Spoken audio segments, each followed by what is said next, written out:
ममता बनर्जी की कुंडली में जीवन समाप्ति का भी योग बन रहा है, मृत्यु तक संभव दिख रही है। और ये इतने बड़े झटके को एक बिजनेसमैन जब बर्बाद होता है, दिवाला निकलता है, तो सुसाइड कर लेता है या डिप्रेशन में चला जाता है, मृत्यु हो जाती है जी। इनकी पार्टी गई, इनके 40 लोकसभा राज्यसभा मेंबर गए, 80 विधायक गए, 15 साल मुख्यमंत्री रही, 45% वोट बैंक पे खड़ी थी, सब कुछ पलक झपकते समाप्त हो गया। पार्टी भी जा रही है, पार्टी फंड भी पैसा जा रहा है। इनके जीवन का जो सबसे बहुत बुरा वक्त आ रहा है ये मई 2028 से लेकर 2030, तो अब इनकी मृत्यु तक की भविष्य उसमें इनकी असामयिक निधन हो जाए, हार्ट फेल कर जाए या इनको कोई बड़ी बीमारी पकड़ ले। मैं इनको 2030 के आगे मैं मृत्यु नहीं बताता, लेकिन मेरी गणना में आ रहा है, मैं पहले बोल रहा हूं कि इनकी 2030 से पहले मृत्यु हो सकती है। तो आप आश्चर्य मत करिएगा। राजनीति खत्म, सियासत खत्म, जी जी जी, प्रभाव खत्म, वजूद खत्म। इनके जीवन पे संकट के बादल मैं ग्रहों के द्वारा देख रहा हूं। राशि का राहु पागल कर देता है। अभी कुंभ राशि के ऊपर राशि का राहु था, अभी भी है जी। मैंने पहले बोला था कुंभ राशि वालों का सबसे बुरा समय 5 फरवरी से लेकर 11 अप्रैल है जी जी। जब इनकी राशि के ऊपर राहु जाएगा मई 2028 में। তাহলে মমতা বন্দ্যোপাধ্যায়ের কি মৃত্যু হতে চলেছে? মমতা বন্দ্যোপাধ্যায় শেষ নিঃশ্বাস ত্যাগ করতে চলেছে আগামী 2028 সালের মধ্যে। 2028 থেকে 30 মধ্যে মমতা বন্দ্যোপাধ্যায় শেষ নিঃশ্বাস ত্যাগ করতে চলেছে। বর্তমানে মমতা বন্দ্যোপাধ্যায়ের যে কন্ডিশন হয়ে রয়েছে এবং গতকালকেও শুভেন্দু অধিকারী যে বার্তাটা দিয়েছে যে মমতা বন্দ্যোপাধ্যায়ের বয়স হয়েছে, বাড়িতে বসেই থাকুন, বাড়ির বাইরে আসতে হবে না, সেই ব্যবস্থা আমি করছি। এই জিনিসগুলো, এই যে ধাক্কাগুলো, তারপরে এই যে এতজন এমএলএ এমপি মমতা বন্দ্যোপাধ্যায়কে ছেড়ে চলে গেল, মমতা বন্দ্যোপাধ্যায়ের গদি হারিয়ে গেল, মমতা বন্দ্যোপাধ্যায়ের সিএম পদ থেকে মানে তাড়িয়ে দেওয়া হলো এক কথায়, কারণ টার্মিনেট করে দেওয়া হচ্ছে। মমতা বন্দ্যোপাধ্যায় নিজে থেকে পদত্যাগ করেনি, ঠিক আছে। মমতা বন্দ্যোপাধ্যায় যে হেরে গেল, 15 বছর রাজত্ব করেছে, এই যে বড় বড় ধাক্কাগুলো কি মমতা বন্দ্যোপাধ্যায় সহ্য করতে পারছেন না? মমতা বন্দ্যোপাধ্যায় কি এই জিনিসগুলো কুড়ে কুড়ে খাচ্ছে? কোন জায়গাটায় ভুল হলো, কেন সবাই ছেড়ে গেল, কি হলো না হলো, এই ব্যাপারটা মমতা বন্দ্যোপাধ্যায় বুঝতে পারছে না। আর এইদিকে অভিষেক বন্দ্যোপাধ্যায় হাত ছেড়ে পালিয়ে গেছে আমেরিকা। তো মমতা বন্দ্যোপাধ্যায় এমনিতেই অসুস্থ, তার উপর আরো অসুস্থ হয়ে পড়বে। সত্যি কি এরকম ধরনের ঘটনা ঘটতে চলেছে? ওয়েল, জ্যোতিষী তো এটাই বলছে, ভবিষ্যৎবাণী করে এটাই বলছে। এই জ্যোতিষী তো কিন্তু আগামী গত দিনে ভবিষ্যৎবাণী করে বলেছিল 2026 বিধানসভার নির্বাচনে তৃণমূল কংগ্রেস হারবে, ভালো মতো হারবে, মমতা বন্দ্যোপাধ্যায় গোহারা হারবে। সেটাই হয়েছে।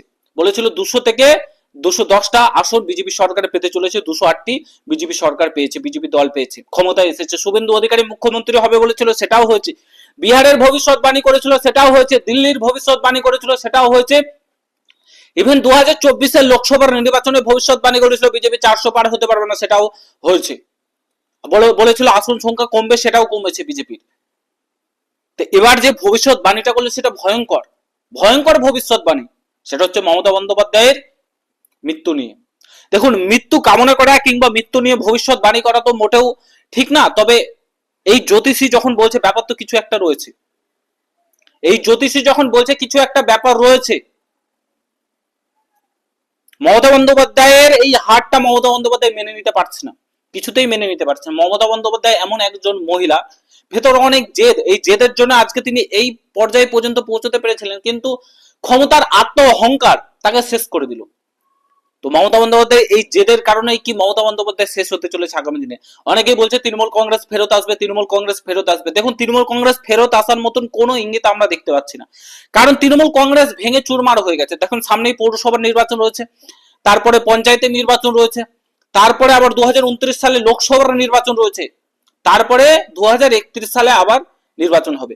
কিন্তু এই কয়েকটা বছর মমতা বন্দ্যোপাধ্যায় কিভাবে নিজেকে ধরে রাখতে পারবে, কিভাবে লড়াইটা করতে পারবে মমতা বন্দ্যোপাধ্যায়? মমতা বন্দ্যোপাধ্যায়ের শরীরের যা কন্ডিশন আপনারা দেখতে পাচ্ছেন। মমতা বন্দ্যোপাধ্যায়কে 2026 বিধানসভার নির্বাচনের আগে আর নির্বাচনের পরের কন্ডিশন শরীরে আপনারা দেখবেন অনেক আকাশ পাতাল পার্থক্য রয়েছে, আকাশ পাতাল পার্থক্য রয়েছে।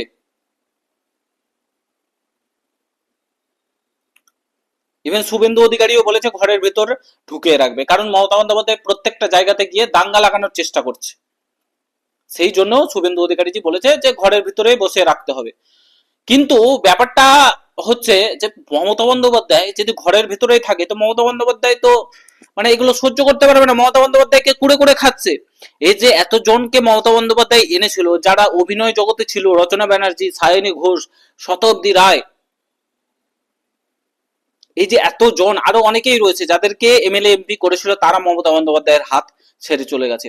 ইভেন মমতা বন্দ্যোপাধ্যায়ের প্রথম কালের সঙ্গী, মমতা বন্দ্যোপাধ্যায় যখন শুরু করেছিল, মমতা বন্দ্যোপাধ্যায় যখন মুখ্যমন্ত্রী হননি তার আগে থেকে মদন মিত্র, ফিরহাদ হাকিম, অনুব্রত মণ্ডল, আরো অনেকেই ছিল। অনুব্রত মণ্ডল হয়তো একটু পরে এসেছে, কিন্তু তার আগে থেকেই ছিল অনেকেই, তারাও মমতা বন্দ্যোপাধ্যায়ের হাত ছেড়ে চলে গেছে। তো এই যে বড় বড় ধাক্কাগুলো মমতা বন্দ্যোপাধ্যায় কিন্তু সহ্য করতে পারছে না। মমতা বন্দ্যোপাধ্যায়কে দেখেই মনে হচ্ছে, মমতা বন্দ্যোপাধ্যায়কে দেখতে পাচ্ছেন রাস্তাঘাটে লড়াই করার জন্য, মমতা বন্দ্যোপাধ্যায়কে দেখতে পাচ্ছেন? আপনারা দেখতে পাবেন না মমতা বন্দ্যোপাধ্যায়কে। তৃণমূল দলটাকেই দেখতে পাবেন না ঠিকঠাক ভাবে যে লড়াই করা কিংবা উঠে দাঁড়ানো, দুটো কথা বলা। ইভেন মমতা বন্দ্যোপাধ্যায় এমএলএও নেই বর্তমানে। তিনি যদি এমএলএ থাকতো তাও একটা উৎসাহ থাকতো, বিরোধী দলনেতা থাকতো, সেই জিনিসটাও নেই। এখন তৃণমূল দলই তো নেই, তো কি থাকবে? মমতা বন্দ্যোপাধ্যায় ভবানীপুরেও হারলো। মমতা বন্দ্যোপাধ্যায় পতনটা কোথা থেকে শুরু হয়েছিল জানেন?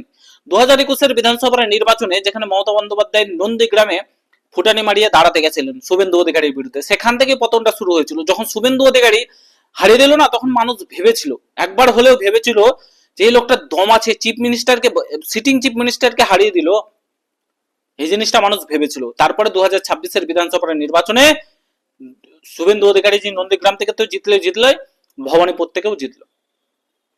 মমতা বন্দ্যোপাধ্যায়কে হারালো। এই যে ভবানীপুরে, যেখানে মমতা বন্দ্যোপাধ্যায়কে হারানো নামুমকিন, মমতা বন্দ্যোপাধ্যায় গড় বলা হতো, সেখানে 20,000 ভোটে, 15,000 ভোটে মমতা বন্দ্যোপাধ্যায়কে হারিয়ে দিল। এই যে বড় বড় ধাক্কাগুলো, এগুলো স্বাভাবিক ব্যাপার। একটা মানুষকে ঘুমোতে দেবে না, রাতের ঘুম কেড়ে নেবে।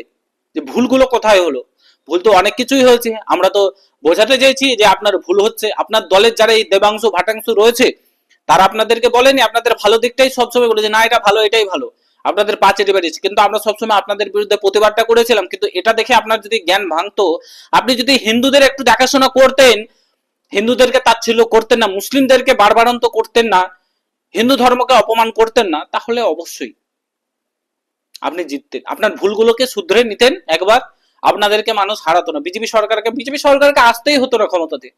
কেন্দ্রীয় সরকারের সঙ্গে সহযোগিতা ভাবে থাকতেন, বর্ডার গুলোকে সিকিউর করতেন, দেশের যেহেতু ব্যাপার এগুলো করতেন। সিম্পল ছোটখাটো জিনিস আপনাদেরকে, এই বর্ডার সিকিউর করা, হিন্দুদেরকে একটু গুরুত্ব দেওয়া, প্রাধান্য দেওয়া, হিন্দু দেশে থাকেন, আপনি নিজে একজন ব্রাহ্মণ পরিবারের মেয়ে, একটু কর্মসংস্থান, একটু শিল্প, এদিকে নজর দিলে আর কি চাইতো? আর কিছু চাইতো না। আপনি যদি বিজেপির সঙ্গে হাতে হাত মিলিয়ে, কাঁধে কাঁধ মিলিয়ে কাজ করতেন না, কি দরকার বিরোধিতা করার? আপনার রাজনৈতিক মত পার্থক্য আছে, করুন না, করুন না। অনেক এমন নেতা রয়েছে যারা, ইভেন কেরলের যারা চিফ মিনিস্টার রয়েছে, তারাও কেন্দ্রের সঙ্গে এত বিরোধিতা করে না যতটা তেলেঙ্গানা, তামিলনাড়ু, এরা এত বিরোধিতা করে না যতটা আপনি করতেন। তার জন্য আজকে আপনার এই করুণ অবস্থাটা হয়েছে। তো এই জ্যোতিষী যে ভবিষ্যৎবাণীটি করছেন মমতা বন্দ্যোপাধ্যায়কে নিয়ে, তাহলে সেটা কি সঠিক হতে চলেছে? আগামী দিনে মমতা বন্দ্যোপাধ্যায়ের অন্তিম সময় চলে এসেছে, আমরা কি মমতা বন্দ্যোপাধ্যায়কে হারাতে চলেছি? দেখুন, আমি কোনোদিনই বলি না মৃত্যু কামনা করেন, আমি চাই মমতা বন্দ্যোপাধ্যায় 100 বছর, 150 বছর, 200 বছর বাঁচুক। মমতা বন্দ্যোপাধ্যায় দেখুক ডেভেলপমেন্ট কিভাবে করে, মমতা বন্দ্যোপাধ্যায় দেখুক বিধানসভাতে কিভাবে অত্যাচার চালিয়েছে মমতা বন্দ্যোপাধ্যায়, সেটা দেখুক। এখন বর্তমানে বিজেপি সরকার এসেছে, বিজেপি সরকার কিভাবে সবাইকে সঙ্গে নিয়ে চলতে জানে, সেটাও দেখুক। তাই আমি চাই মমতা বন্দ্যোপাধ্যায় অনেক দিন বাঁচুক। বাকিটা আপনাদের মতামত কমেন্ট বক্সে জানাবেন, ভিডিওটা শেয়ার করবেন, চ্যানেলে নতুন হলে অবশ্যই সাবস্ক্রাইব করে যাবেন। দেখা হচ্ছে অন্য কোনো ভিডিওতে। ভালো থাকবেন, সুস্থ থাকবেন, গুড বাই, জয় হিন্দ, বন্দে মাতরম, জয় শ্রী রাম।